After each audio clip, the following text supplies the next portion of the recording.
నందు ప్రేమైన సహోదరి సహోదరులకు యేసుక్రీస్తు నామములో శుభములు. దేవుని యొక్క నూతనమైన కృప మీకు కలుగునుగాక. ఈరోజు దేవుడు మనకిచ్చిన మాట ఆదికాండము 32వ అధ్యాయము 4-5 వచనాలు.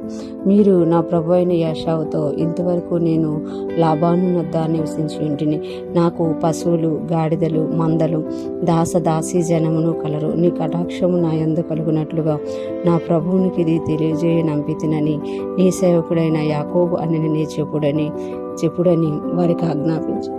ఈ మాటను మనం ఆదికాండంలో చూస్తున్నాం. ఇప్పుడైతే యాకోబు లాబాను నొద్దు నుండి తన తండ్రి ఇంటికి రావాలని ఇష్టపడ్డారో, దేవుడు తెలియజేశారో, యాకోబు వెంటనే తనకు కలిగిందంతా సర్దుకొని బయలుదేరి వచ్చినట్టుగా చూస్తాము. ఆ ప్రాంతాలకి అంటే యాషావు నివసించే, ఇస్సాకు నివసించే ప్రాంతాలకు రాగానే యాషావు గుర్తొచ్చారన్నమాట. తన అన్నయ్యైన యాషావు దగ్గరికి దూతలను పంపినట్టుగా మనం ఇక్కడ యాకోబు చూస్తున్నాం అనమాట.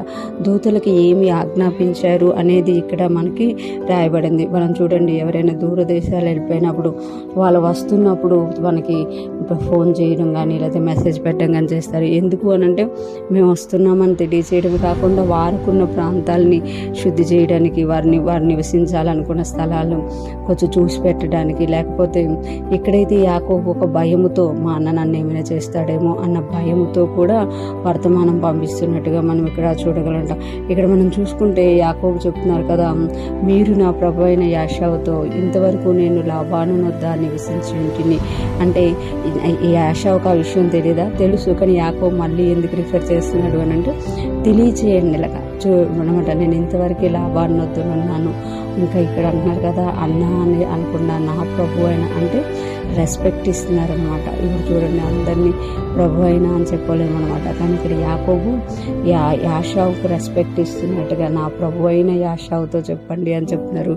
వారు ఏమని చెప్పాలి అని అంటే, నాకు పశువులు, గాడిదలు, మందలు, దాసదాసీ జనమును కలరు. నీ కటాక్షము నా యందు కలుగునట్లుగా నా ప్రభువునికి ఇది తెలియజేయనంపితినని నీ సేవకుడైన యాకోబు అని నేను చెప్పుడని వారికి ఆజ్ఞాపించాను. అంటే నాకు ఇవి పలానా ఉన్నాయి, వీటన్నిటితో నేను వస్తున్నాను కనుక నీ కటాక్షము నా మీద కలగాలని, అంటే నీ దయ నా మీద కలగాలని, నీ యొక్క ఫేవర్ నా మీద కలగాలని నీకు ఇది తెలియజేస్తున్నాను. ఎందుకనంటే వీటన్నిటితో నేను ఇక్కడ జీవించాలి కనుక మనిద్దరము సమాధానంగా జీవించాలి, లేకపోతే నువ్వు నాకు విరోధంగా ఏమీ హాని చెయ్యకు అని ఒక వర్తమానాన్ని తెలియజేస్తున్నట్లుగా మనం ఇక్కడ చూడగలం అనమాట.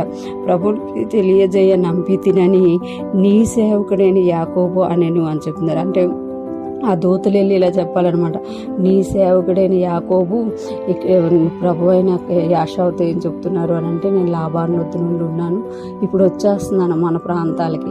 నాకు గాడిదలు, పశువులు, గాడిదలు, మందలు, దాసదాసీ జనాలు ఉన్నారు కనుక నీ కటాక్షం నా మీద ఉంచు అని వర్తమానం పంపిస్తున్నట్టుగా మనం ఇక్కడ చూడగలం. సొంత అన్న అయినా కూడా యాకోబులో ఇంకా భయం పోలేదు. 20 సంవత్సరాలకు ముందు యాషావుకి యాకోబు ఏం చేశాడు, యాకోబు మీద యాషావు ఏ కోపం కలిగినాడు, యాకోబు అది మర్చిపోలేదు కనుక ఇక్కడ ముందే వర్తమానాన్ని పంపిస్తూ సమాధానాన్ని వేడుకుంటున్నారు. ఈరోజు ఫ్రెష్ మనం వింటున్న ప్రతి ఒక్కరూ జ్ఞాపకం చేసుకోవాలి, మనము దేవుని సన్నిధిలో ఏదైతే విత్తుతున్నామో అది మంచి ఫలాన్ని మనం కోసుకుంటాం. చెడ్డదాన్ని విత్తినప్పుడు భయము అనే పంటను మనం కోసుకుంటామట. అది ఎన్ని సంవత్సరాలైనా కూడా ఆ భయం మనల్ని వెంటాడుతూ ఉంటుంది అనమాట. ఈరోజు ఫ్రెష్ మనం వింటున్న ప్రతి ఒక్కరూ కూడా దేవుని వాక్యాలతో పాటు మనము మంచిని చేసేవారంగా, ఆ వాక్యానుసారంగా జీవించి ఇతరులకు మేలు చేసేవారంగా ఉన్నప్పుడు మనం భయపడకుండా ధైర్యంగా జీవించగలుగుతాం. అటువంటి గొప్ప కృప మనందరికీ కలుగునుగాక.